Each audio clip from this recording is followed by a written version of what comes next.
Bridget Clearly, the last witch burned in Ireland. On March 15, 1895, Bridget Clearly was murdered by her husband. She had been popularly described as the last witch ever burned in Ireland. She had become seriously ill with what was thought at the time TB or pneumonia, a few days before her murder. A priest and a doctor who gave her communion had visited her 2 days before her death.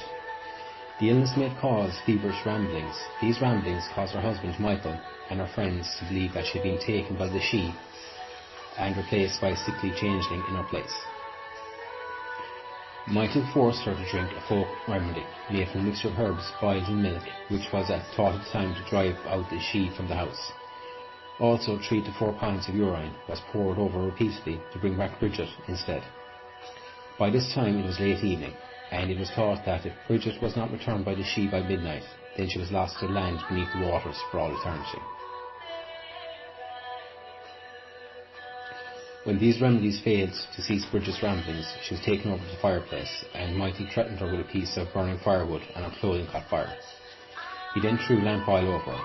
It is claimed by the witnesses that Michael shouted at them, "It is not my Bridget that is burning." At the time it was also suspected that Michael thought she was having an affair, which could explain how violent he was during this time. Bridget's burnt corpse was found in a shallow grave on March 22nd of that year. A witness at the trial testified, "I saw Clearly throw lamp oil on her. When she was burning, she turned to me and cried, 'Han, help me, Han.' I endeavoured to get out for the peelers. My brother William went up to the other room and fell in weakness. My mother threw Easter water on him. Bridget Clearly was at this time burning in the heart, and the house was full of smoke and smell. I had to go up to the room. I could not stand it. Clearly then came up to the room we were in and took away a large sack bat. He said, 'Hold your tongue, Hannah. It is not Bridget I am burning. You will soon see her go up the chimney.'"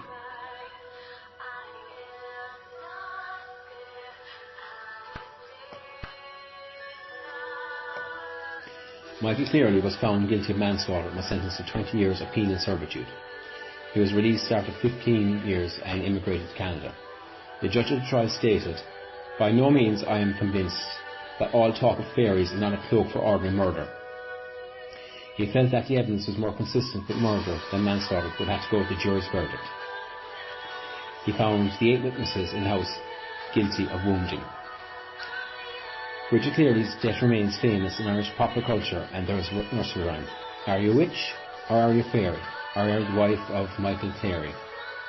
It is also worth noting that locals believe that the Cleary house was built upon a fairy ring fort, but this was only after Bridget's horrific death.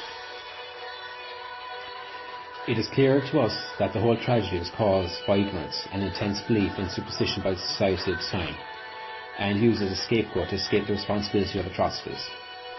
It was believed that those who consorted with the she were witches, and as part of the pact, when it was time, the she came to collect the witch and bring him or her back with them to the land beneath the waters.